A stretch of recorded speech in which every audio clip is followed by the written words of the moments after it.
और चलिए इस वक्त सीधे हम पार्लियामेंट का रुख करेंगे, जहां पर इस वक्त पीएम मोदी पार्लियामेंट में पहुंचे हुए हैं। पीएम मोदी ने लोकार्पण किया है। उद्घाटन समारोह में पीएम मोदी इस वक्त फिर से पार्लियामेंट परिसर में पहुंचे हुए हैं। सीधी तस्वीरें भी हम आपको दिखाने की कोशिश करेंगे। तो नए संसद भवन का उद्घाटन किया है। कई गणमान्य जो हस्तियां हैं वो भी मौजूद हैं और ये सीधी तस्वीरें आपको दिखा रहे हैं। पार्लियामेंट परिसर में पीएम मोदी इस वक्त मौजूद हैं। दोबारा से पीएम मोदी पहुंचे हुए हैं। पार्लियामेंट की जो नई इमारत है उसके परिसर में पीएम मोदी पहुंचे हुए हैं और उनका सबने एक तरह से वेलकम किया है। जो मेंबर ऑफ पार्लियामेंट्स हैं, सुनिए।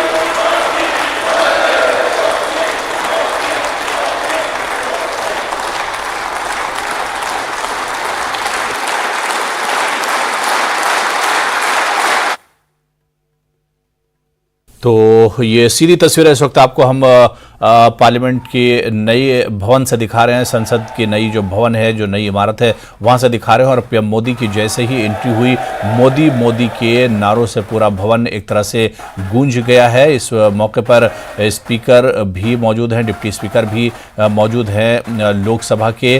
और ये तारीखी उपस्थित गणमान्य अतिथिगण, मैं महासचिव लोकसभा आप सभी को सादर नमस्कार करता हूं। भारत की संसद के इस नवनिर्मित भवन का देश की जनसामान्य को अर्पित करने का यह पावन उत्सव राष्ट्रगान से प्रारंभ होगा। इस सभा में उपस्थित सभी अतिथियों से अनुरोध है कि कृपया राष्ट्रगान हेतु अपने स्थान पर खड़े होकर राष्ट्रगान का सम्मान करें।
आज हम सभी भारतीय तथा हमारे मित्र देशों के प्रतिनिधि इतिहास निर्माण के साक्षी हैं। स्वाधीन भारत में राष्ट्रीय स्वाभिमान एवं अस्मिता का प्रतीक यह नवनिर्मित संसद भवन प्रत्येक देशवासी के लिए मंदिर समान है। इस लोकशाही के मंदिर में सभी सम्मानित अतिथियों का स्वागत करने के लिए मैं आमंत्रित करना चाहता हूं राज्यसभा के माननीय उपसभापति श्री हरिवंश जी को। माननीय श्री हरिवंश जी।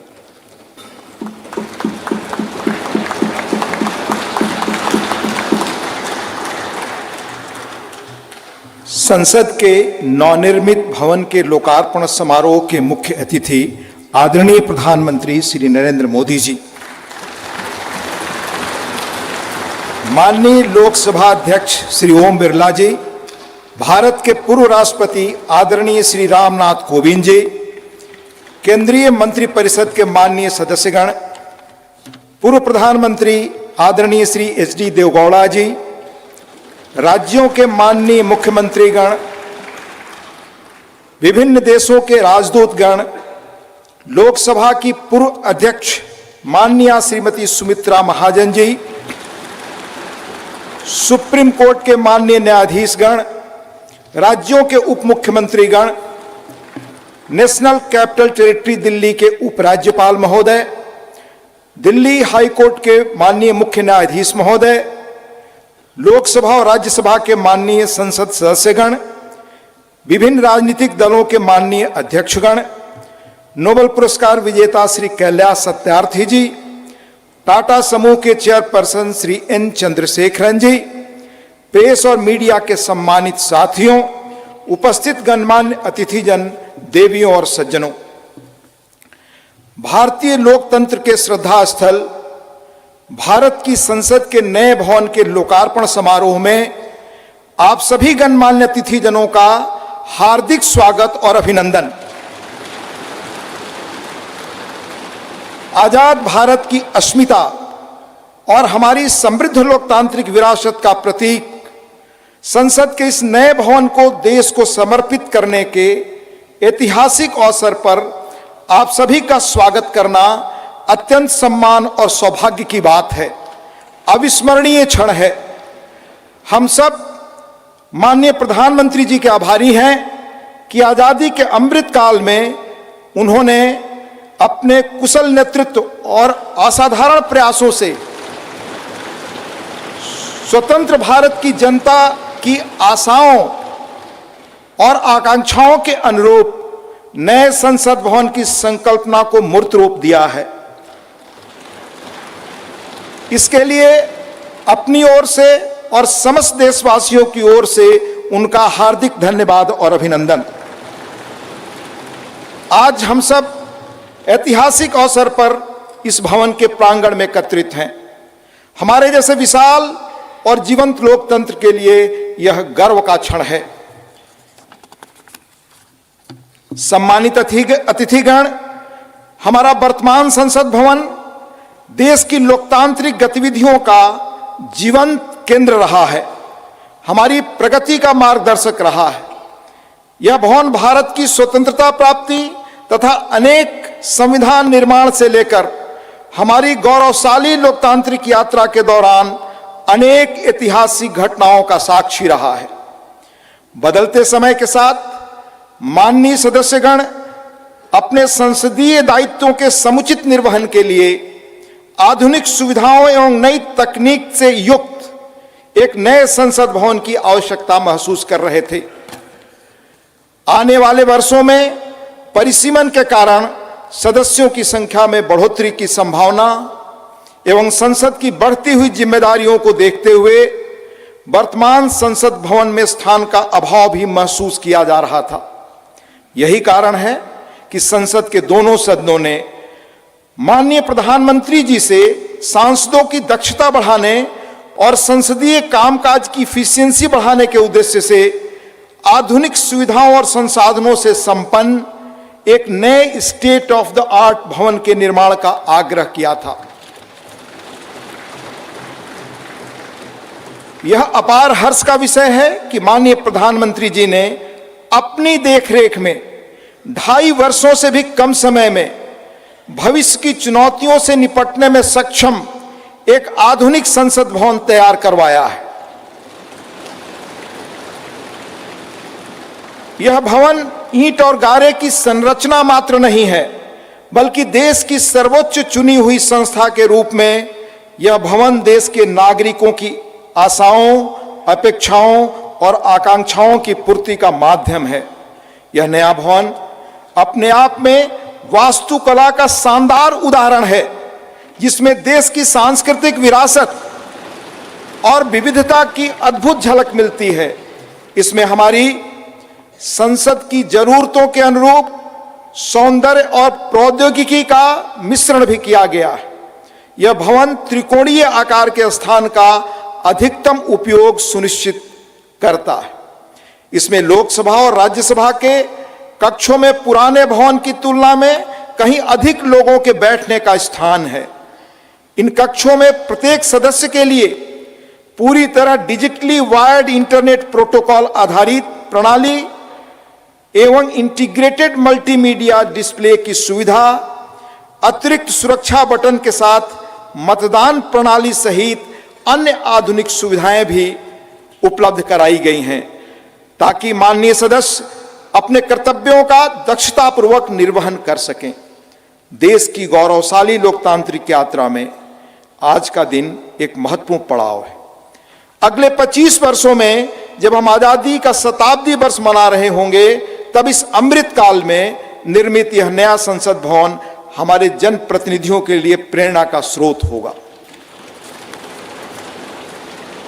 इस भवन में बैठकर हमारी संसद देश के स्वर्णिम भविष्य के निर्माण के लिए अनेक कालजयी निर्णय लेगी और वह दिन दूर नहीं जब भारत आने वाले वर्षों में विश्व के लोकतांत्रिक देशों में शिखर पर होगा और समस्त विश्व को प्रभावी नेतृत्व देगा।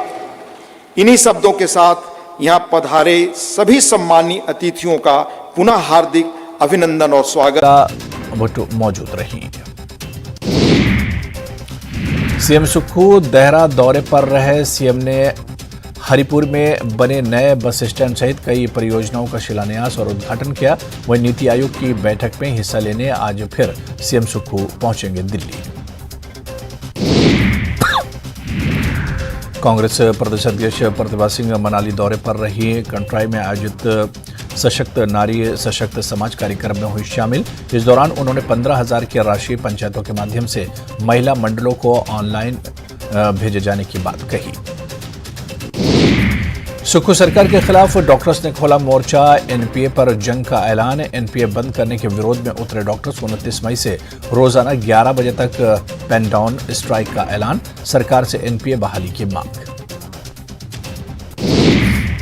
शिमला में हिमाचल पर्यटन निगम ने बढ़ाया लिफ्ट का किराया। 10 रुपये की जगह देने होंगे 20 रुपये। सीनियर सिटीजन्स को भी नहीं मिलेगी रियायत। स्थानीय लोगों के जेब पर पड़ेगा असर।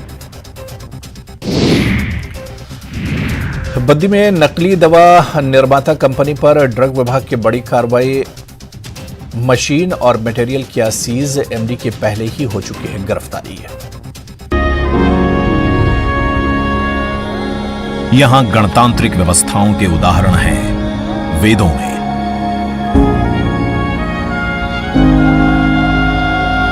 वैशाली की गण परिषद के उत्कोचों में, आचार्य चाणक्य के अर्थशास्त्र में, उत्तरा मेरूर के शिलालेखों में वर्णित चोल साम्राज्य की पंचायत व्यवस्था में, उनकी गणम और वार्यम व्यवस्था में, भगवान बसवेश्वर की अनुभव मंटपम की धारणा में, गण, सभा, गणपति, समिति, लोकपाल जैसे शब्द भारत में हजारों साल से अस्तित्व रखते हैं। स्वरूप बदलता रहा, संस्कार नहीं। बदलते समय के साथ भारत बना विश्व का सबसे विशाल लोकतंत्र, जिसका साक्षी बना हमारा संसद भवन। करीब एक शताब्दी पहले 1927 में औपनिवेशिक हितों के लिए ये काउंसिल हाउस बना। देश आजाद हुआ, ये भारत की संसद बनी। यहीं पर हमारा संविधान रचा गया। आज यहीं से लोकसभा के 545 और राज्यसभा के 245 सदस्य भारत के नागरिकों का प्रतिनिधित्व करते हैं। विचार विमर्श की तंदुरुस्त प्रक्रिया से देश को दिशा दिखाती है ये गोल आकार संसद। इतिहास की कई अभूतपूर्व उपलब्धियों का साक्षी संसद भवन। समय के साथ यहां पर्याप्त जगह और सुविधाओं का अभाव होने लगा था। आधुनिक तकनीक का क्रियान्वयन चुनौतीपूर्ण हो रहा था। ऐसे में विगत कई दशकों से कई सरकारों ने नए भवन की आवश्यकता को महसूस किया, पर इसे साकार करने का साहस किया गया माननीय प्रधानमंत्री नरेंद्र मोदी के नेतृत्व में। और 10 दिसंबर 2020 को संसद के नवनिर्मित भवन की आधारशिला रखी गई। 2.5 वर्ष से भी कम समय में 65,000 वर्ग मीटर में फैले इस भवन का लगभग 60,000 श्रमवीरों द्वारा 23 लाख मानव दिवस से भी अधिक सृजित रोजगार से निर्माण कार्य पूरा किया गया, जो अपने आप में कीर्तिमान है। भारतीयों द्वारा भारतीयता के विचार से ओतप्रोत भारत के संसद भवन के निर्माण का शुभारंभ हमारी लोकतांत्रिक परंपराओं के सबसे अहम पड़ाव में से एक है। नए भारत के हर नागरिक की आकांक्षाओं और उज्जवल भविष्य को समर्पित संसद के नए भवन का निर्माण मौजूदा संसद भवन के प्रांगण में ही किया गया है। आने वाले समय में संसद के नए और मौजूदा भवन एक दूसरे के पूरक होंगे। इस भवन में प्रवेश के 6 द्वार हैं, जो भारतीय सभ्यता के अनुसार प्रकृति को अपनी कृतज्ञता व्यक्त करते हैं। मकर और हंस यानी जल को नमन, शार्दुल और गरुड़ यानी नभ को नमस्कार, अश्व और गज यानी थल को प्रणाम।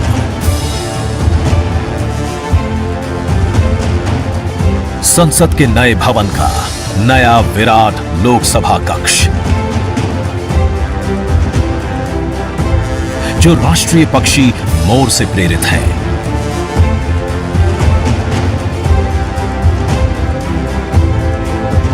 इसका आकार मौजूदा लोकसभा से लगभग 2 गुना बड़ा है।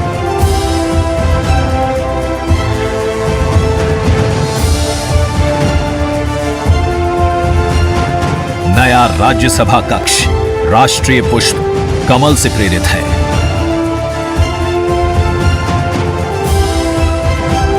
जिसका आकार भी मौजूदा राज्यसभा कक्ष से लगभग 1.5 गुना बड़ा है। यह भवन देश की जनता को समर्पित है। इसलिए लोकसभा और राज्यसभा में जनता के स्वागत के लिए विशाल दर्शक दीर्घा का निर्माण किया गया है। अत्याधुनिक डिजिटल उपकरण दोनों सदनों की सुविधाओं को नया आयाम देते हैं। यहां सदन की कार्यवाही को विभिन्न भाषाओं में सुना और पढ़ा जा सकता है। सदस्यों के लिए बायोमेट्रिक की सुविधा है। वोटिंग के परिणाम और सदन की कार्यवाही के प्रसारण के लिए विशाल multimedia display, automatic camera control और कमांड सेंटर का भी निर्माण किया गया है। यह नया स्मार्ट भवन पूरी तरह से पेपरलेस है।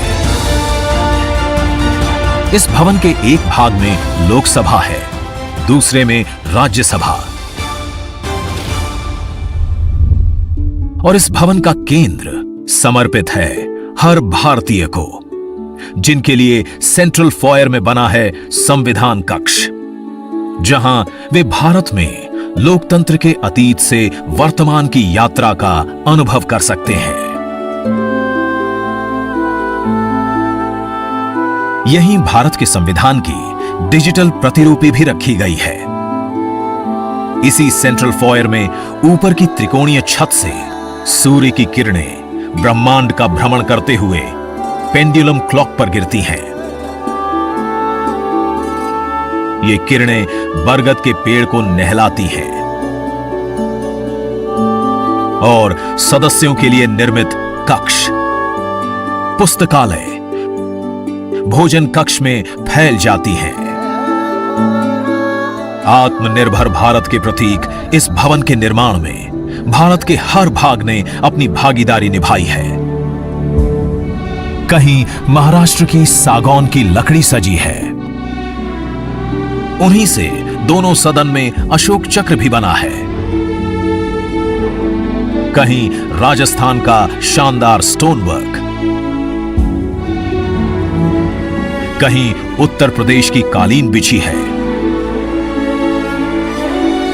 कहीं त्रिपुरा की बैम्बू वुड फ्लोरिंग, वहीं सफेद मार्बल गुजरात से आया है। एक भारत श्रेष्ठ भारत की भावना से प्रेरित सभी वर्गों, प्रांतों ने मिलकर बनाया है ये भवन। ये भवन इको फ्रेंडली होने के साथ साथ भूकंप रोधक भी है। 17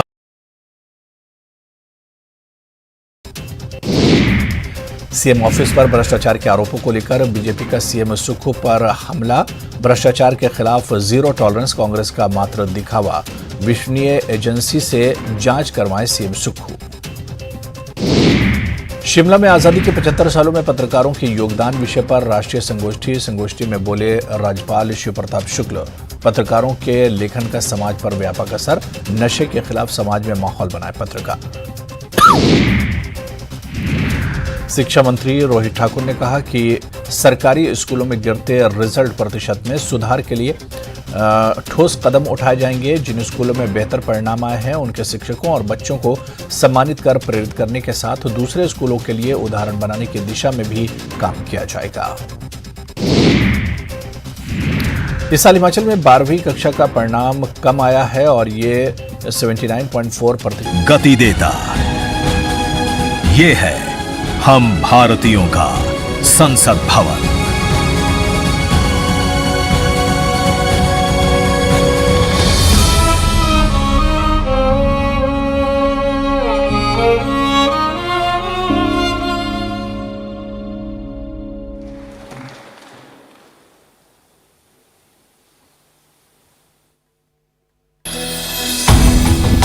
आज का ये दिन महत्वपूर्ण है।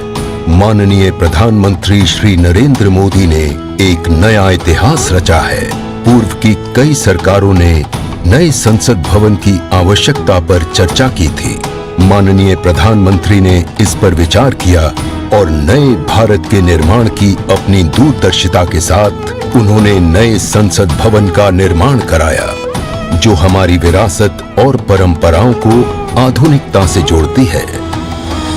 साथियों, नए संसद भवन का निर्माण नूतन और पुरातन के सह अस्तित्व का उदाहरण है।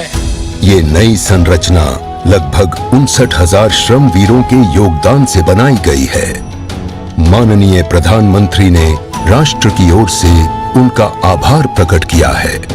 75 वर्ष पहले की स्वतंत्रता की भावना को पुनर्जीवित करते हुए माननीय प्रधानमंत्री ने आज तमिलनाडु के अधीनमों से सेंगोल को स्वीकार किया है। सेंगोल राष्ट्र के लिए न्यायपूर्ण और निष्पक्ष शासन का स्मरण कराता है।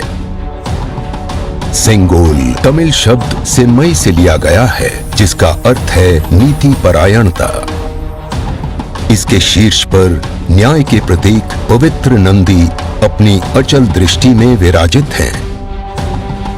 ये वही सेंगोल है जिसे श्री जवाहरलाल नेहरू ने 14 अगस्त 1947 की रात को थिरुवावडथुरई आदीनम से एक अनुष्ठान के माध्यम से स्वीकार किया था, जिसका आयोजन भारतीय सभ्यता के अनुसार किया गया था। उसके बाद इस पवित्र सेंगोल को यथोचित सम्मान और स्थान न मिल सका, जो मिलना चाहिए था। कहानी मुड़ती है तमिलनाडु के कांचीपुरम की ओर, जहां पूजनीय कांची मठ का आसन है। 15 अगस्त 1978 मठ के 68वें प्रमुख परम पावन श्री चंद्रशेखरेंद्र सरस्वती स्वामीगढ़, जो महापेरियवा अर्थात प्रबुद्ध ज्येष्ठ के रूप में जाने जाते हैं, वे सेंगोल वृतांत को स्मरण करते हुए अपने अनुयायी डॉक्टर आर सुब्रमण्यम से इसका वर्णन करते हैं, जिसे उन्होंने अपनी किताब में स्थान दिया है। महापेरियवा ने बताया कि स्वतंत्रता दिवस के अवसर पर सेंगोल ने एक महत्वपूर्ण भूमिका निभाई थी। हमारे इतिहास की किताबों में यह तथ्य अवश्य होना चाहिए था, लेकिन गत कई वर्षों में कहीं भी इसका उल्लेख नहीं किया गया है। एक बार इस अद्भुत संस्मरण के सार्वजनिक होने पर तमिल मीडिया व प्रकाशनों ने इसे अपने संपादनों और वेबसाइटों में वरीयता दी। माननीय प्रधानमंत्री एक परंपरागत प्रतीक की खोज में थे। तत्पश्चात सेंगोल ने उनका ध्यान आकर्षण किया। उन्होंने इसकी जांच करवाई, जिसका प्रमाण मीडिया विश्लेषणों और पुस्तकों में मिला। आखिरकार सेंगोल की खोज पूरी हुई। यह ऐतिहासिक सेंगोल इलाहाबाद संग्रहालय में मिला। ये चोला साम्राज्य से चली आ रही हमारी भारतीय सभ्यतागत प्रथा है। चोला सदियों तक हमारे उपमहाद्वीप के अग्रणी साम्राज्यों में से एक थे। सबसे महत्वपूर्ण बात यह है कि सेंगोल के प्राप्तकर्ता के पास न्यायपूर्ण और निष्पक्ष रूप से शासन करने का आदेश होता है, जिसे तमिल में आणई कहा जाता है। इस विचार से माननीय प्रधानमंत्री प्रभावित हुए। उनके अनुसार जनता के लिए चुने गए लोगों को इस आदेश को कभी नहीं भूलना चाहिए। उन्होंने यह निश्चय किया कि इस अद्वितीय प्रतीक को अमृतकाल के प्रतिबिंब के रूप में अपनाया जाना चाहिए, ताकि राष्ट्र अनंत संभावनाओं से परिपूर्ण रहे। सेंगोल को आज सुबह संसद में उसके सुयोग्य स्थान पर स्थापित किया गया। यह सभी के लिए भारत सरकार के न्यायपूर्ण और निष्पक्ष शासन के अटूट संकल्प का स्मरण कराता है। इस दृढ़ता के साथ भारत विश्व गुरु के रूप में अपना यथोचित स्थान ग्रहण करने की ओर बढ़ रहा है।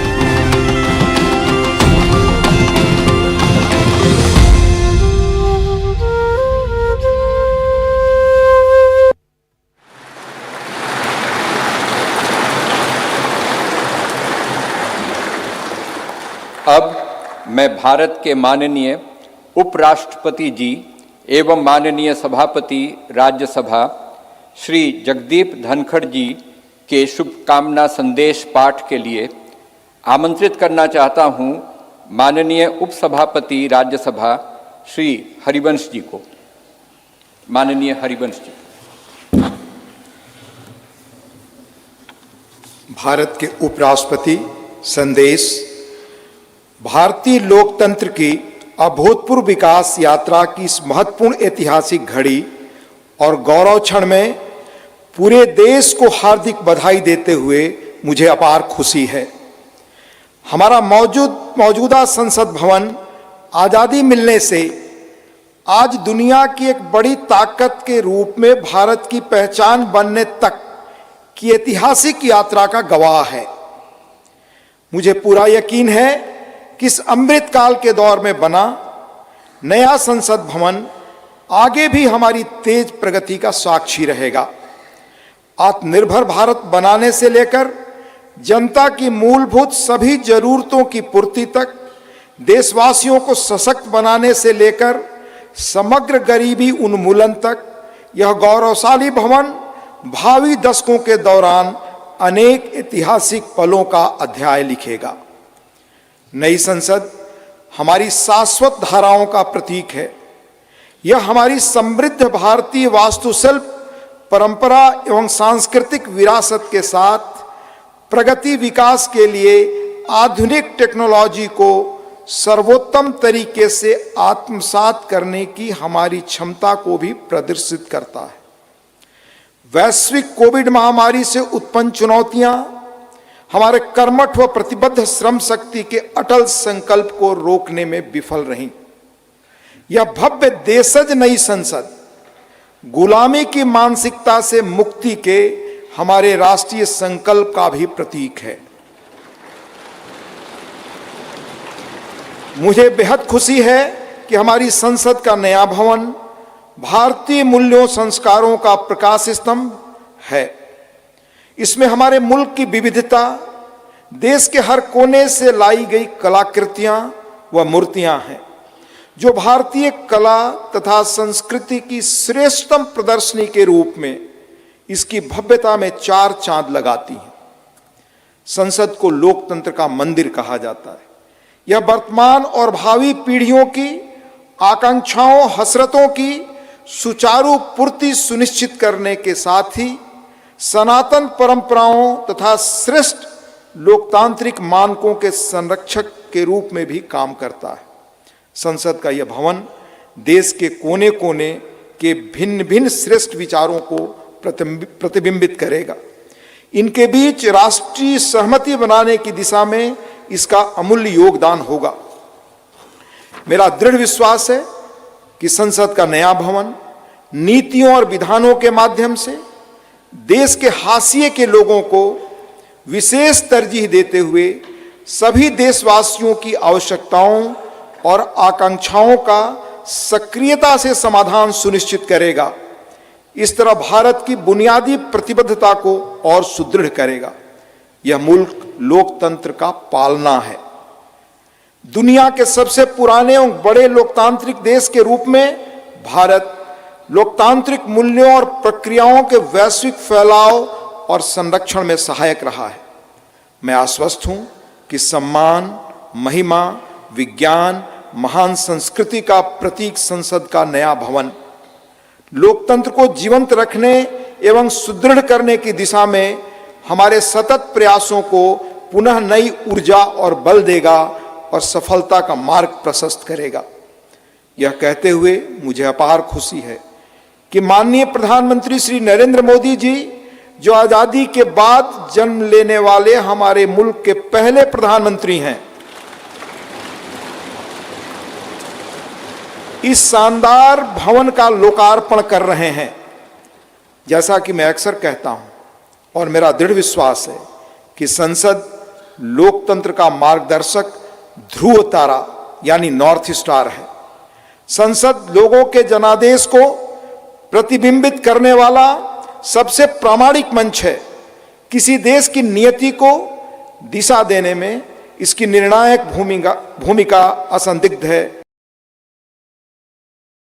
रहा है। ऐसे में पूर्व की जयराम सरकार को कोसने के बजाय सुक्खू सरकार गुणवत्तापूर्ण शिक्षा पर जोर दे रही है। हिमाचल प्रदेश की सबसे ऊंची चोटी रियो पुरगल 6,819 मीटर को सफलतापूर्ण फतेह किया है। दल के 14 में से 5 सदस्यों ने कर्नल रणवीर सिंह की अगुवाई में चोटी पर पहुंचने में सफलता प्राप्त की। किन्नौर जिले के नाको क्षेत्र की यह चोटी हिमाचल की सबसे ऊंची चोटी है। हिमाचल प्रदेश के केंद्रीय विश्वविद्यालय में शोध विभाग के निदेशक और न्यू मीडिया विभाग के डीन प्रदीप नायर को वैश्विक विज्ञान संगठन के अंतर्राष्ट्रीय पैनल ने सदस्य नियुक्त किया है। कृषि विशेषज्ञ देवेंद्र शर्मा ने सेब बागवानों की समस्याओं को जानने के लिए शिमला का दौरा किया। उन्होंने कहा कि देश में किसानों को हर फसल का न्यूनतम समर्थन मूल्य देना होगा। एमएसपी से नीचे कोई खरीद नहीं होनी चाहिए। इसके लिए एमएसपी पर कानून बनाया जाना चाहिए। हमीरपुर में बेमौसम बारिश ने किसानों को तगड़ा झटका दिया है। बेमौसम बारिश की वजह से आम की 350 मीट्रिक टन फसल तबाह हो गई है। बेमौसम बारिश से 250 हेक्टेयर एरिया में फसल प्रभावित हुई है। सोलन में 1 जून को बीजेपी प्रदेश अध्यक्ष राजू बिंदल आने वाले हैं और उनके स्वागत के लिए बीजेपी कार्यकर्ताओं की ओर से स्वागत के लिए भव्य इंतजाम किए गए हैं। इस दौरान भाजपा अपने महा जनसंपर्क अभियान की शुरुआत भी सोलन से ही शुरू करेगी। चंबा के ओबरी वार्ड में सीवरेज लाइन बिछाए जाने में देरी की वजह से यहां के स्थानीय लोगों को काफी परेशानियों का सामना करना पड़ रहा है। 5 साल पहले इस वार्ड में सीवरेज लाइन डालने के लिए पूर्व मुख्यमंत्री जयराम ठाकुर ने शिलान्यास किया। उसका कार्य भी शुरू हो चुका था, लेकिन इतना समय बीत जाने के बावजूद अभी तक इस सीवरेज लाइन को बिछाने का कार्य पूरा नहीं हो पाया है। लाहौल स्पीति में युवाओं को नशे और आपराधिक गतिविधियों से दूर रखने के लिए पुलिस अधीक्षक की ओर से एक नई पहल की जा रही है, जिसमें हर महीने खेलकूद प्रतियोगिता का जिले में आयोजन किया जाएगा। ऊना में food safety and standard act 2006 के तहत कार्यकारी उपायुक्त। भारत की संसद का हमारी सामूहिक चेतना में एक विशिष्ट स्थान है। संसद हमारी समृद्ध लोकतांत्रिक परंपराओं का प्रकाश स्तंभ है। लोकतांत्रिक विमर्श के प्रति श्रद्धा भाव हमारी सामाजिक सांस्कृतिक परंपराओं का मूल सत्व है, जिसके आधार पर स्वस्थ वाद विवाद, अर्थपूर्ण संवाद तथा विचारों के आदान प्रदान की सुचारू पद्धतियां सदियों से हमारे देश में फलती फूलती रही हैं। अपनी सहज लोकतांत्रिक जन भावना के बल पर हमारे देश ने जन भागीदारी का निरंतर विस्तार किया है और समाज के सबसे गरीब वर्गों को सशक्त बनाया है। साथ ही एक ऐसे वातावरण का सृजन किया है जो सभी व्यक्तियों को, चाहे उनके जीवन की शुरुआत अभावों और चुनौतियों के बीच क्यों न हुई हो, विभिन्न क्षेत्रों में नेतृत्व के शिखर तक पहुंचने में सक्षम बनाता है। बीते 7 दशकों के दौरान हमारी संसद अनेक परिवर्तनकारी विधायी प्रयासों की धूरी रही है। संसद ने ऐसे कई बदलाव किए हैं जिनसे हमारे करोड़ों देशवासियों के जीवन को संवारना संभव हो सका है। नए संसद भवन का उद्घाटन हमारी लोकतांत्रिक यात्रा में एक महत्वपूर्ण पड़ाव है। आजादी का अमृत महोत्सव के दौरान हो रहा यह महत्वपूर्ण आयोजन हमारी लोकतांत्रिक परंपराओं के संरक्षण और विस्तार के प्रति हमारी प्रतिबद्धता का जीवंत प्रमाण है। यह हमारे देशवासियों की सामूहिक आशाओं व आकांक्षाओं से आलोकित उज्जवल भविष्य की दिशा में हमारे राष्ट्र को अग्रसर करने की ऊर्जा प्रदान करता है। हमारे संविधान के शिल्पकारों ने एक ऐसे राष्ट्र की परिकल्पना की थी जिसका स्वरूप लोकतांत्रिक पद्धति से चुने गए प्रतिनिधियों से बनी संसद के विधायी विवेक के आधार पर निर्मित होगा। इसलिए मुझे इस बात पर गहरा संतोष है कि संसद के विश्वास के प्रतीक प्रधानमंत्री इस भवन का उद्घाटन कर रहे हैं।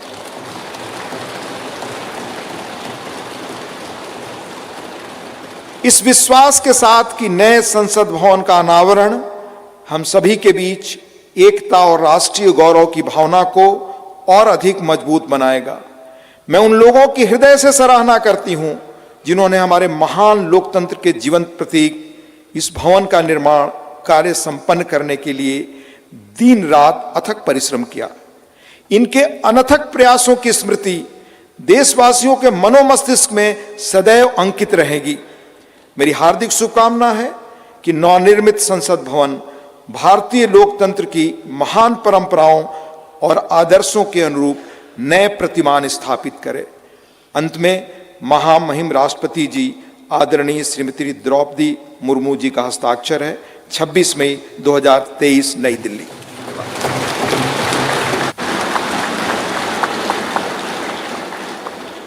माननीय राष्ट्रपति महोदया का शुभकामना संदेश हेतु आभार। भारतवर्ष लोकतंत्र की जननी है। हर भारतवासी युग युगांतर से हमारी समृद्ध लोकतांत्रिक विरासत का संवाहक रहा है। प्रत्येक भारतीय नागरिक के मानस पटल पर भारत की संसद इन शाश्वत एवं जीवंत आस्थाओं का स्पंदन केंद्र के रूप में अंकित है। भारत की संसद की सशक्त धुरी के रूप में लोकसभा के माननीय अध्यक्ष की भूमिका सर्वमान्य है।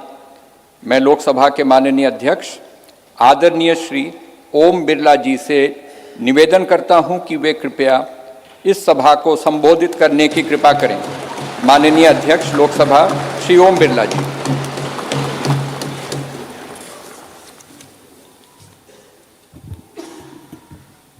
नमस्कार। भारत की लोकतांत्रिक आस्था के प्रतीक हमारी संसद के इस नवनिर्मित भवन में के लोकार्पण समारोह में भारत के यशस्वी प्रधानमंत्री माननीय नरेंद्र मोदी जी, राज्यसभा के उपसभापति डॉक्टर हरवंश जी, गणमान्य अतिथिगण, देवियों और सज्जनों, मैं आप सभी का हार्दिक स्वागत करता हूं, अभिनंदन करता हूं। आजादी के अमृत काल में संपूर्ण राष्ट्र आज इस महत्वपूर्ण और ऐतिहासिक पल का साक्षी बन रहा है। मैं माननीय प्रधानमंत्री जी को साधुवाद देता हूं, जिनके दृढ़ संकल्प और प्रेरक मार्गदर्शन से संसद का यह नया भवन 2.5 वर्ष से भी कम अवधि में बनकर तैयार हुआ। मैं उन हजारों श्रमिक भाई बहनों को नमन करता हूं, जिनकी निरंतर श्रम साधना और कठिन परिश्रम से ये भागीरथ प्रयास पूरा हुआ। कोविड महामारी के कठिन समय में हमारे श्रमवीरों ने अपने कर्तव्यों के प्रति अद्भुत समर्पण दिखाया, जिसके कारण राष्ट्र का ये सामूहिक संकल्प सिद्ध हुआ। जनप्रतिनिधि जनहित और जनता का सेवा भाव के रूप में काम करते हैं।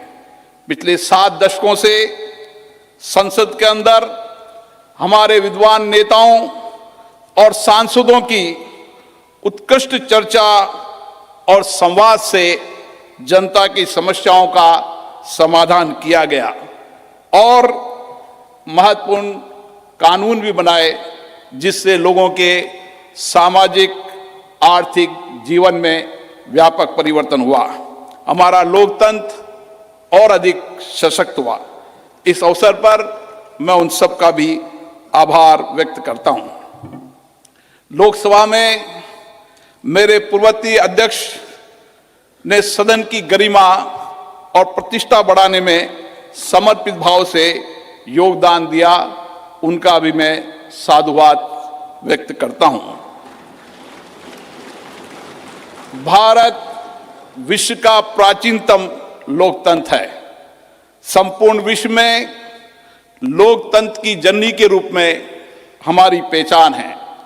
संसदीय लोकतंत्र की इस यात्रा में हमने सदनों की अच्छी परंपराएं और परिपाटियां स्थापित की है। हमारी निर्वाचन प्रक्रिया के कुशल, पारदर्शी एवं विश्वसनीय प्रबंधन के कारण लोगों का विश्वास लोकतंत्र के प्रति और बढ़ा है। इस अमृत काल में भारत की प्रतिष्ठा विश्व में बढ़ी है, सम्मान बढ़ा है। आज लोकतांत्रिक मूल्यों के साथ साथ वैश्विक चुनौतियों के समाधान के लिए विश्व भारत की ओर देखता है। भारत की संसद लोकतांत्रिक व्यवस्था का सर्वोच्च केंद्र है। लोकतांत्रिक प्रक्रियाओं में जनता की बढ़ती भागीदारी इस सत्य को रेखांकित करती है। लोकतंत्र हमारे इतिहास की बहुमूल्य धरोहर है। लोकतंत्र हमारे वर्तमान की ताकत है। लोकतंत्र हमारे स्वर्णिम भविष्य का आधार है। हमारी संसद घरेलू और वैश्विक चुनौतियों को अवसर में बदलने का सामर्थ्य रखती है। विविधता में एकता भारत की शक्ति है। ये शक्ति संसद में भी दृष्टिगत होती है, जहां क्षेत्रीय तथा विचारधाराओं की भिन्नता के बावजूद सांसदगण राष्ट्रहित के विषयों पर एक स्वर में अपनी बात को रखते हैं। यही हमारी लोकतंत्र की ताकत है। भारत की संसद इस प्राचीन राष्ट्र की गौरवपूर्ण लोकतंत्र विरासत की कस्टोडियन है। हमारा वर्तमान संसद भवन भारत की स्वतंत्रता प्राप्ति तथा संविधान निर्माण से लेकर अनेक ऐतिहासिक घटनाओं का साक्षी रहा है। इसलिए अपनी इस अनमोल धरोहर को संभाल कर रखना भी हमारा दायित्व है। पिछले वर्षों में पक्ष विपक्ष के मान्य सदस्यों ने कई अवसरों पर संसद के नए भवन के निर्माण की आवश्यकताओं को महसूस किया था। इसी परिप्रेक्ष्य में राज्यसभा और लोकसभा दोनों सदनों ने माननीय प्रधानमंत्री जी से संसद का नया भवन बनाने का आग्रह किया। मैं प्रधानमंत्री जी का पुनः आभार व्यक्त करता हूं, जिन्होंने माननीय सदस्यों की भावनाओं का सम्मान करते हुए इस आग्रह को तत्काल स्वीकार किया और इतने कम समय में इसको साकार भी कर दिया। हमारे इतिहास की एक महत्वपूर्ण धरोहर सेंगोल को अध्यक्ष पीठ के समीप स्थापित कर माननीय प्रधानमंत्री जी ने ऐतिहासिक परंपराओं के सम्मान एवं न्यायपूर्ण एवं निष्पक्ष शासन के प्रति अपने संकल्प को दोहराया है। ये नवनिर्मित भवन हमारी समृद्ध संस्कृति, प्राचीन विरासत एवं आधुनिक आकांक्षाओं का अद्भुत संगम है। नए भवन में माननीय सदस्यगण नई तकनीकी प्रौद्योगिकी का उपयोग करके अपनी कार्यकुशलता को बढ़ा पाएंगे। नए वातावरण में नए विचारों का सर्जन होगा, ऐसा मेरा विश्वास है। हमारे नए भवन में ऊर्जा संरक्षण, जल संरक्षण, ग्रीन टेक्नोलॉजी, पर्यावरण अनुकूलता की विशिष्टता का समागम है। यह भवन वास्तुशिल्प, कला व संस्कृति का अद्भुत उदाहरण है। इसमें संपूर्ण भारत की उत्कृष्ट व विविधतापूर्ण सांस्कृतिक विरासत के दर्शन होंगे। इस भवन में प्रत्येक भारतीयों को अपने अपने राज्य की संस्कृति की झलक भी दिखेगी। इसलिए मेरा माननीय सांसद मित्रों से अनुरोध है, हम संसद में जब नए भवन में प्रवेश करें तो नए संकल्प के साथ प्रवेश करें। हम लोकतंत्र की अच्छी परंपराओं को आगे बढ़ाएं। हम संसदीय अनुशासन, मर्यादा और गरिमा के नए मानदंड स्थापित करें ताकि विश्व की लोकतांत्रिक संस्थाओं के लिए भारत की लोकतांत्रिक संस्था आदर्श बन सके। मुझे पूर्ण विश्वास है, नए वातावरण में हम सब मिलकर अधिक ऊर्जा के साथ रचनात्मक व सकारात्मक चर्चा के माध्यम से एक श्रेष्ठ और विकसित भारत का निर्माण कर सकेंगे। आप सबका पुनः बहुत बहुत अभिनंदन।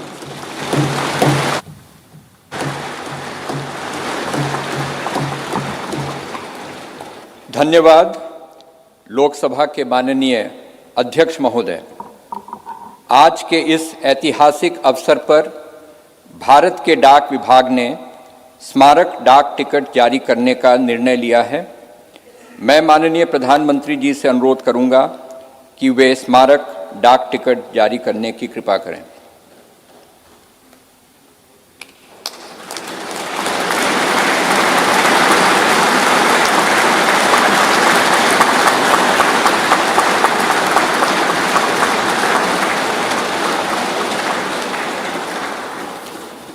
अब मैं माननीय प्रधानमंत्री जी से पुनः अनुरोध करूंगा कि इस अवसर पर भारत सरकार के वित्त मंत्रालय द्वारा तैयार किए गए विशेष सिक्के को भी जारी करने का कष्ट करें। मैं सभी गणमान्य अतिथियों को अवगत करा दूं कि 75 रुपये का यह स्मारक सिक्का भारत सरकार के कोलकाता टकसाल ने चांदी, तांबा, निकेल एवं जिंक धातुओं के मिश्रण से तैयार किया है। धन्यवाद माननीय प्रधानमंत्री जी, माननीय अध्यक्ष लोकसभा एवं माननीय उपसभापति राज्यसभा। संसद के नवनिर्मित भवन के प्रेरणा स्रोत एवं मार्गदर्शक और जिन्होंने पूरे विश्व में भारत का सम्मान बढ़ाया है, ऐसे भारत के माननीय प्रधानमंत्री परम श्रद्धेय श्री नरेंद्र मोदी जी को सुनने के लिए हम सभी आतुर हैं। मैं माननीय प्रधानमंत्री जी से विनम्रता पूर्वक निवेदन करूंगा कि वे इस सभा को अपने विचारों से अनुग्रहित करने की कृपा करें। माननीय प्रधानमंत्री जी।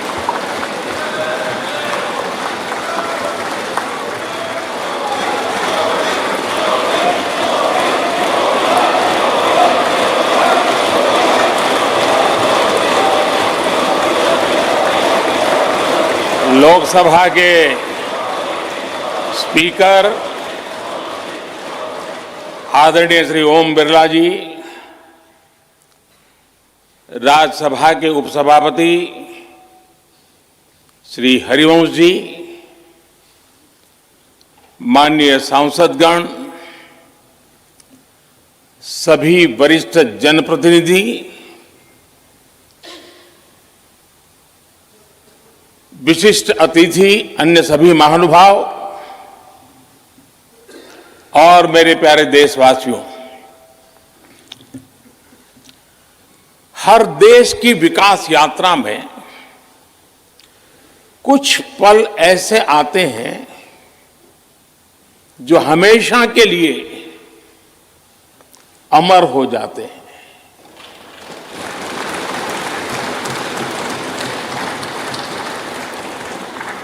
कुछ तारीखें समय के ललाट पर इतिहास का अमिट हस्ताक्षर बन जाती है।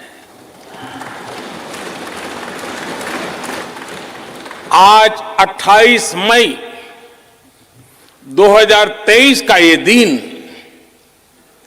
ऐसा ही शुभ अवसर है।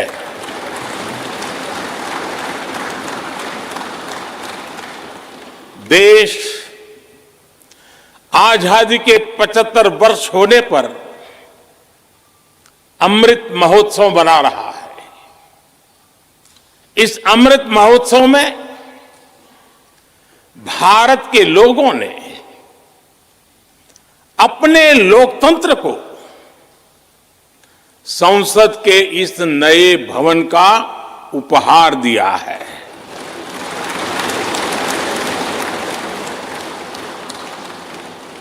आज सुबह ही संसद भवन परिसर में सर्वपंथ प्रार्थना हुई है। मैं सभी देशवासियों को भारतीय लोकतंत्र के इस स्वर्णिम क्षण की बहुत बहुत बधाई देता हूं।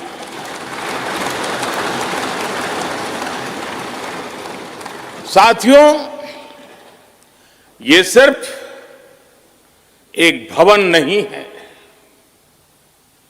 ये 140 करोड़ भारतवासियों की आकांक्षाओं और सपनों का प्रतिबिंब है।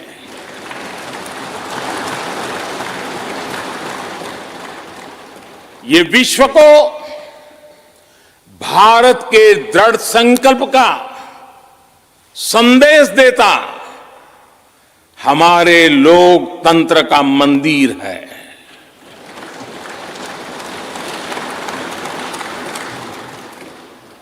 ये नया संसद भवन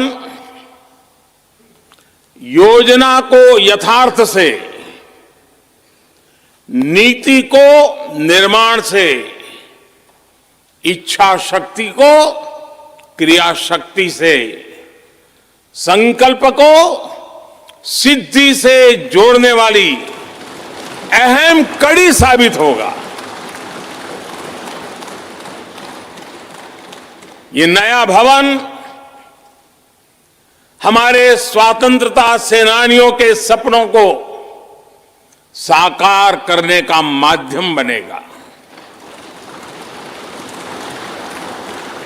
ये नया भवन आत्मनिर्भर भारत के सूर्योदय का साक्षी बनेगा।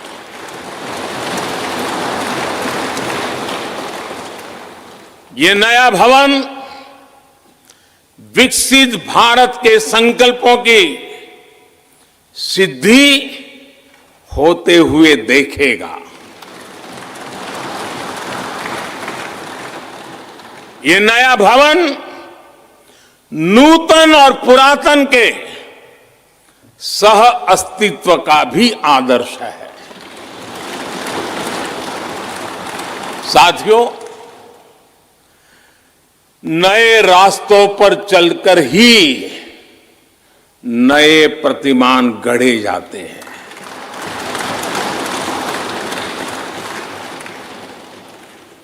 आज नया भारत नए लक्ष्य तय कर रहा है,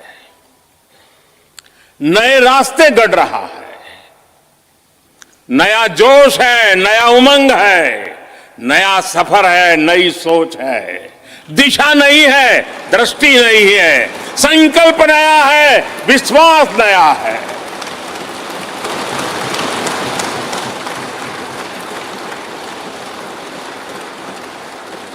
और आज फिर एक बार पूरा विश्व भारत को, भारत के संकल्प की दृढ़ता को, भारतवासियों की प्रखरता को, भारतीय जनशक्ति की जिजीविषा को आदर और उम्मीद के भाव से देख रहा है।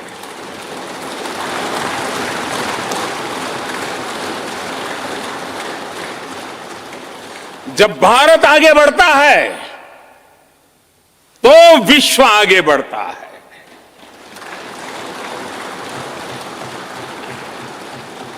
संसद का ये नया भवन भारत के विकास से विश्व के विकास का भी आह्वान करेगा।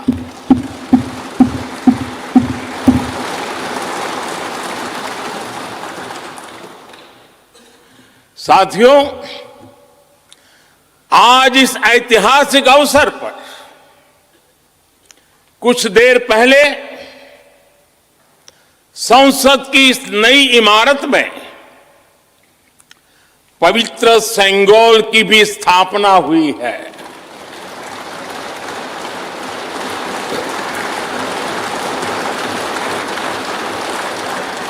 महान चोल साम्राज्य में सेंगोल को कर्तव्य पथ का, सेवा पथ का, राष्ट्र पथ का प्रतीक माना जाता था।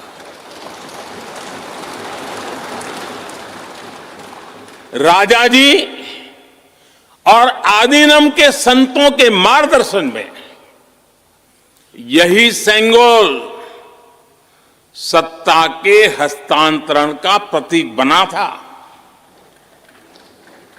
तमिलनाडु से विशेष तौर पर आए हुए आदीनम के संत आज सुबह संसद भवन में हमें आशीर्वाद देने उपस्थित हुए थे।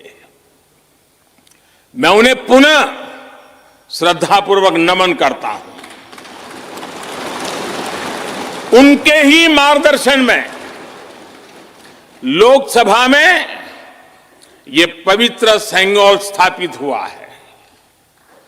पिछले दिनों मीडिया में इसके इतिहास से जुड़ी बहुत सारी जानकारी उजागर हुई है। मैं इसके विस्तार में नहीं जाना चाहता हूं, लेकिन मैं मानता हूं ये हमारा सौभाग्य है कि इस पवित्र सेंगोल को हम उसकी गरिमा लौटा सके हैं, उसकी मान मर्यादा लौटा सके। जब भी इस संसद भवन में कार्रवाई शुरू होगी, ये सेंगोल हम सभी को प्रेरणा देता रहेगा। साथियों, भारत एक लोकतांत्रिक राष्ट्र ही नहीं बल्कि लोकतंत्र की जननी भी है, मदर ऑफ डेमोक्रेसी भी है। भारत आज वैश्विक लोकतंत्र का भी बहुत बड़ा आधार है। लोकतंत्र हमारे लिए सिर्फ एक व्यवस्था नहीं, एक संस्कार है, एक विचार है, एक परंपरा है। हमारे वेद हमें सभाओं और समितियों के लोकतांत्रिक आदर्श सिखाते हैं। महाभारत जैसे ग्रंथों में गणों और गणतंत्रों की व्यवस्था का उल्लेख मिलता है। हमने वैशाली जैसे गणतंत्रों को जीकर दिखाया है। हमने भगवान बसवेश्वर के अनुभव मंटपा को अपना गौरव माना है। तमिलनाडु में मिला 900 ईस्वी का शिलालेख आज भी हर किसी को हैरान कर देता है। हमारा लोकतंत्र ही हमारी प्रेरणा है। हमारा संविधान ही हमारा संकल्प है। इस प्रेरणा, इस संकल्प की सबसे श्रेष्ठ प्रतिनिधि अगर कोई है तो यह हमारी संसद है। और यह संसद देश की जिस समृद्ध संस्कृति का प्रतिनिधित्व करती है उसका उद्घोष करती है। शेते निपद्यमानस्य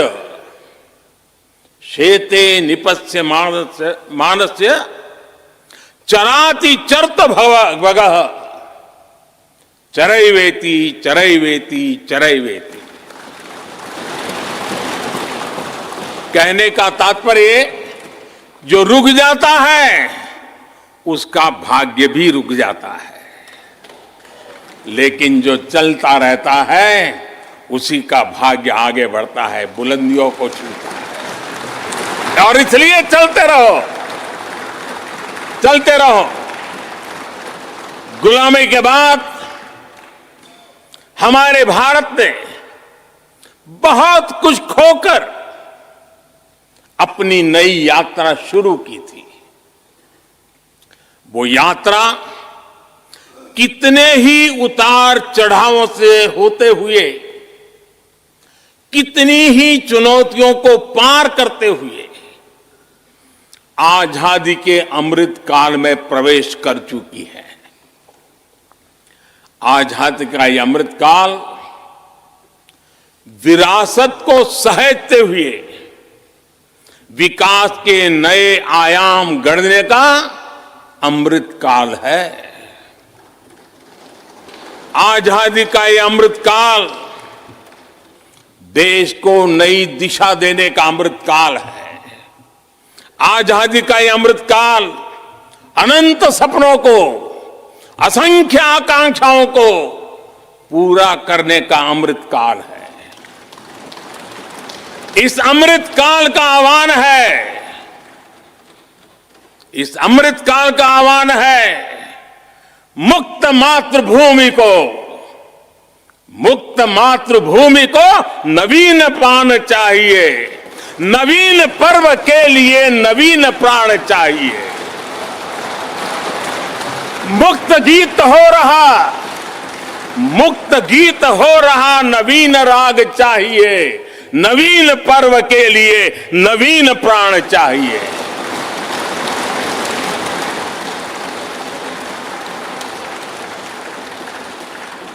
और इसलिए भारत के भविष्य को उज्जवल बनाने वाली इस कार्यस्थली को भी उतना ही नवीन होना चाहिए, आधुनिक होना चाहिए। साथियों, एक समय था जब भारत दुनिया के सबसे समृद्ध और वैभवशाली राष्ट्रों में गिना जाता था। भारत के नगरों से लेकर महलों तक, भारत के मंदिरों से लेकर मूर्तियों तक, भारत का वास्तु भारत की विशेषज्ञता का उद्घोष करता था। सिंधु सभ्यता के नगर नियोजन से लेकर मौर्यकालीन स्तंभों और स्तूपों तक, चोल शासकों के बनाए भव्य मंदिरों से लेकर जलाशयों और बड़े बांधों तक भारत का कौशल विश्व भर से आने वाले यात्रियों को हैरान कर देता था, लेकिन सैकड़ों साल की गुलामी ने हमसे हमारा ये गौरव छीन लिया। एक ऐसा भी समय आ गया जब हम दूसरे देशों में हुए निर्माण को देखकर मुग्ध होने लग गए। 21वीं सदी का नया भारत बुलंद हौसले से भरा हुआ भारत अब गुलामी की उस सोच को पीछे छोड़ रहा है। आज भारत प्राचीन कला की उस गौरवशाली धारा को एक बार फिर अपनी तरफ मोड़ रहा है और संसद की ये नई इमारत इस प्रयास का जीवंत प्रतीक बनी है। आज नए संसद भवन को देखकर हर भारतीय गौरव से भरा हुआ है। इस भवन में विरासत भी है, वास्तु भी है, इसमें कला भी है, कौशल भी है, इसमें संस्कृति भी है और संविधान के स्वर भी है। आप देख रहे हैं कि लोकसभा का आंतरिक हिस्सा, यहां भी देखिए, यहां भी देखिए, राष्ट्रीय पक्षी मोर पर आधारित है। राज्यसभा का आंतरिक हिस्सा राष्ट्रीय फूल कमल पर आधारित है और संसद के प्रांगण में हमारा राष्ट्रीय वृक्ष बरगद भी है। हमारे देश के अलग अलग हिस्सों की जो विविधता है, इस नए भवन ने उन सबको समाहित किया है।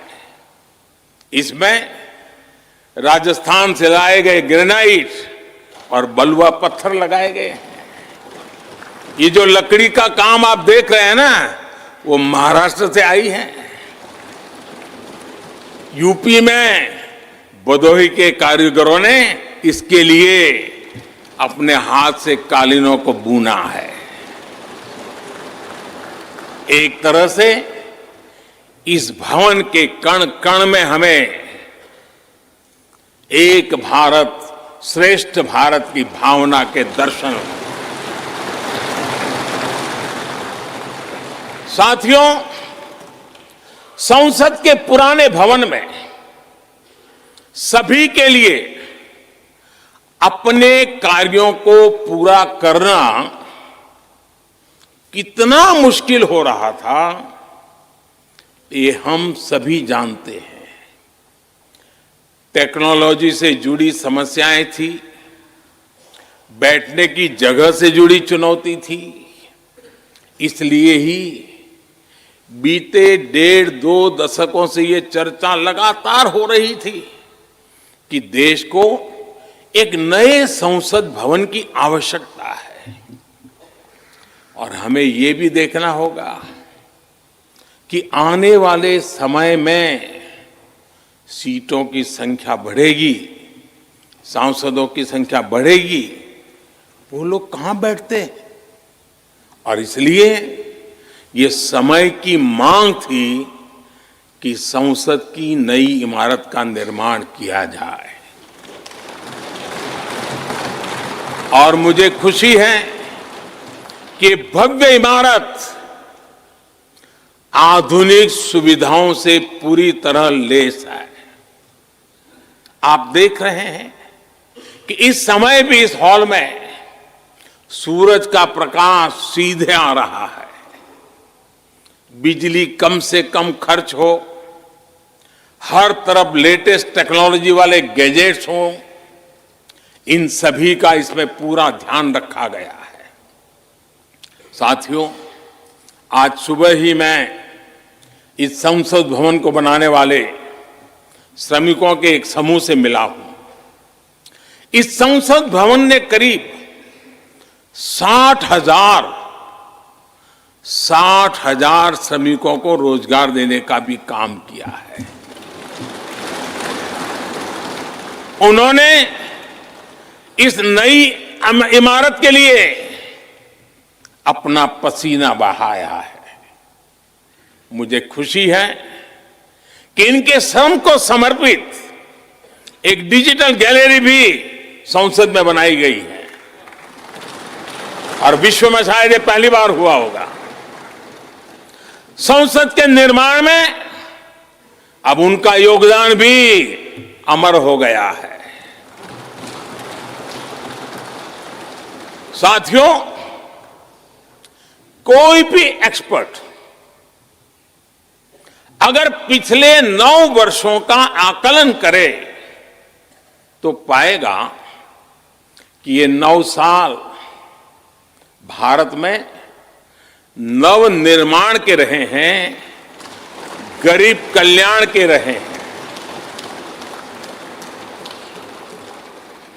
आज हमें संसद की नई इमारत के निर्माण का गर्व है, तो मुझे पिछले 9 साल में गरीबों के 4 करोड़ घर बनने का भी संतोष है।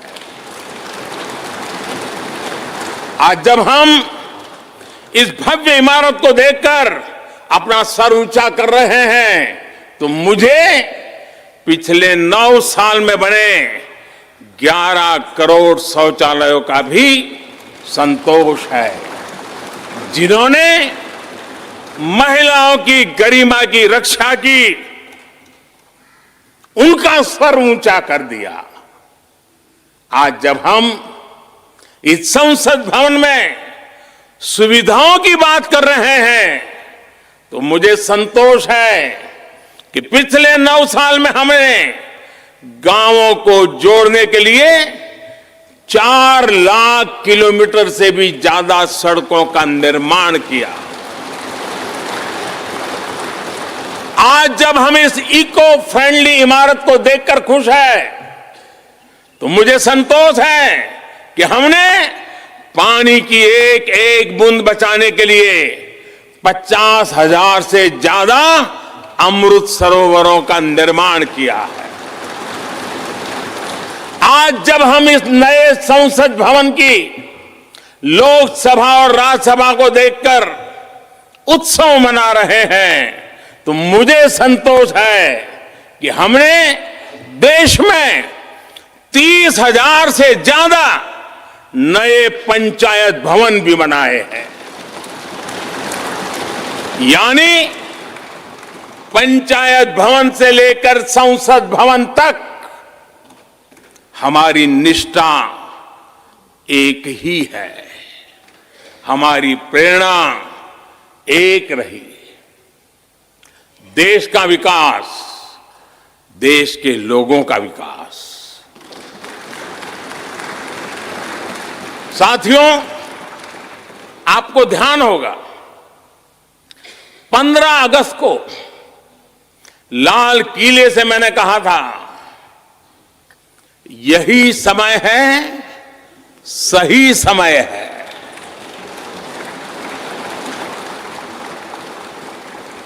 हर देश के इतिहास में ऐसा समय आता है जब देश की चेतना नए सिरे से जागृत होती है।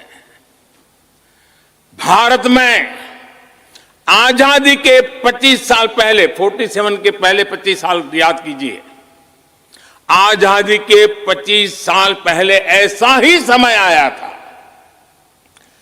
गांधी जी के असहयोग आंदोलन ने पूरे देश को एक विश्वास से भर दिया था। गांधी जी ने स्वराज के संकल्प से हर भारतवासी को जोड़ दिया था।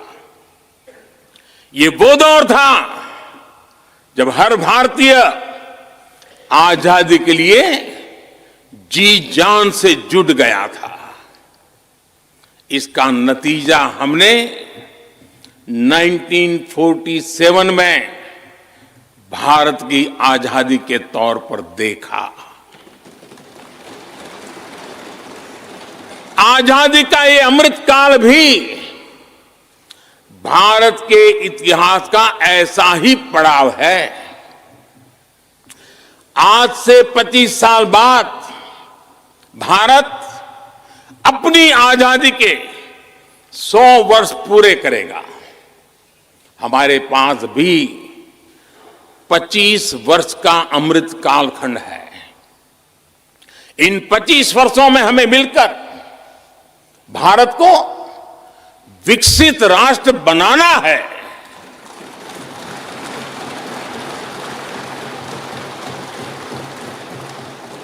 लक्ष्य बड़ा है, लक्ष्य कठिन भी है, लेकिन हर देशवासी को आज इसके लिए जी जान से जुटना ही है।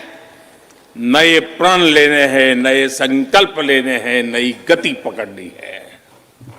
और इतिहास गवाह है कि हम भारतीयों का विश्वास सिर्फ भारत तक ही सीमित नहीं रहता।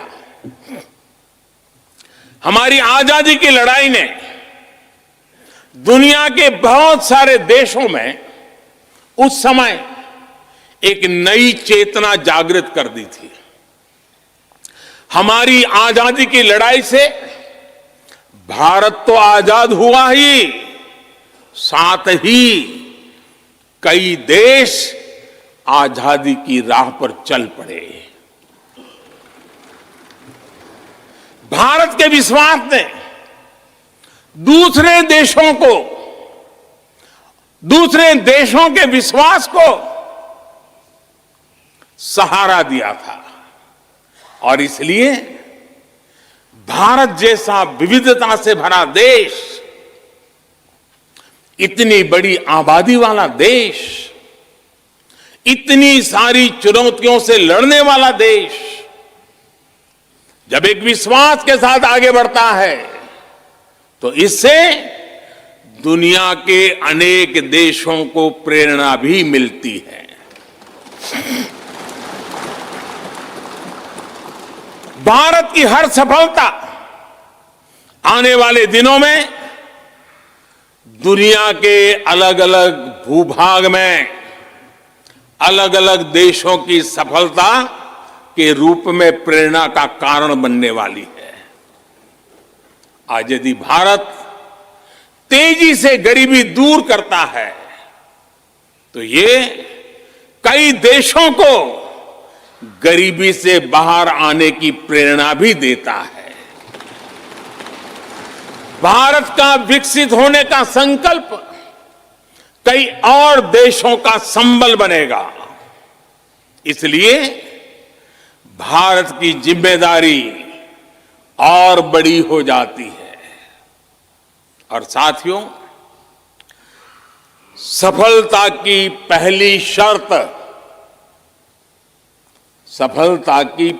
शर्त सफल होने का विश्वास ही होती है।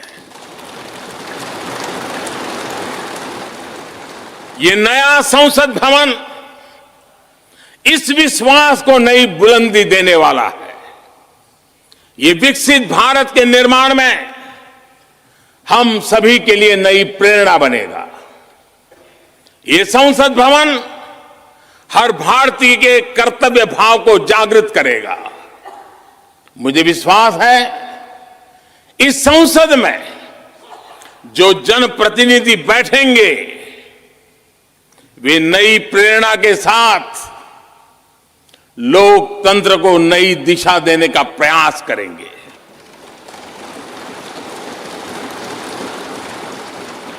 हमें नेशन फर्स्ट की भावना से आगे बढ़ना होगा। इदम राष्ट्राय इदम न मम। हमें कर्तव्य पथ को सर्वोपरि रखना होगा। कर्तव्यमेव कर्तव्यम और कर्तव्यम न कर्तव्यम। हमें अपने व्यवहार से उदाहरण प्रस्तुत करना होगा। यद यदाचरति श्रेष्ठः तत्देव इतरो जनः। हमें निरंतर खुद में सुधार करते रहना होगा। उद्धरेत आत्मना आत्मानानम। हमें अपने नए रास्ते खुद बनाने होंगे।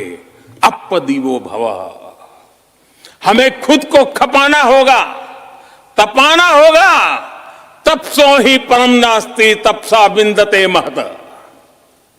हमें लोक कल्याण को ही अपना जीवन मंत्र बनाना होगा। लोकहितम मम करणीयम। जब संसद के इस नए भवन में हम अपने दायित्वों का ईमानदारी से निर्वहन करेंगे तो देशवासियों को भी नई प्रेरणा मिलेगी। साथियों, दुनिया के सबसे बड़े लोकतंत्र को यह नई संसद एक नई ऊर्जा और नई मजबूती प्रदान करेगी। हमारे श्रमिकों ने अपने पसीने से इस संसद भवन को इतना भव्य बना दिया है। अब हम सभी सांसदों का दायित्व है कि इसे अपने समर्पण से और ज्यादा दिव्य बनाएंगे।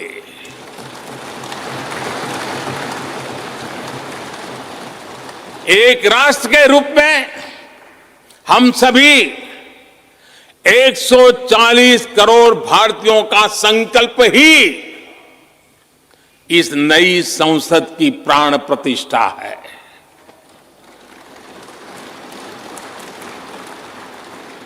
यहां होने वाला हर निर्णय आने वाली सदियों को सजाने संवारने वाला है।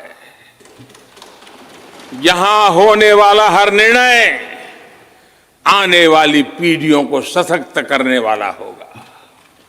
यहां होने वाला हर निर्णय भारत के उज्ज्वल भविष्य का आधार बनेगा। गरीब, दलित, पिछड़ा, आदिवासी, दिव्यांग समाज के हर वंचित परिवार के सशक्तिकरण का, वंचितों को वरीयता का रास्ता यहीं से गुजरता है। इस नए संसद भवन की हर ईंट, हर दीवार, इसका कण कण गरीब के कल्याण के लिए समर्पित है।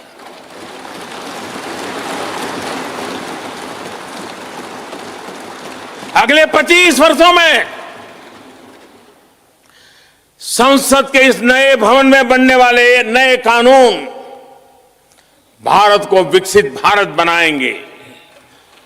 इस संसद में बनने वाले कानून भारत को गरीबी से बाहर निकालने में मदद करेंगे। इस संसद में बनने वाले कानून देश के युवाओं के लिए, महिलाओं के लिए नए अवसरों का निर्माण करेंगे। मुझे विश्वास है संसद का यह नया भवन नए भारत के सृजन का आधार बनेगा। एक समृद्ध, सशक्त और विकसित भारत नीति, न्याय, सत्य, मर्यादा और कर्तव्य पथ पर और सशक्त होकर चलने वाला भारत। मैं समस्त भारतवासियों को नए संसद भवन की फिर से बहुत बहुत बधाई देता हूं। धन्यवाद।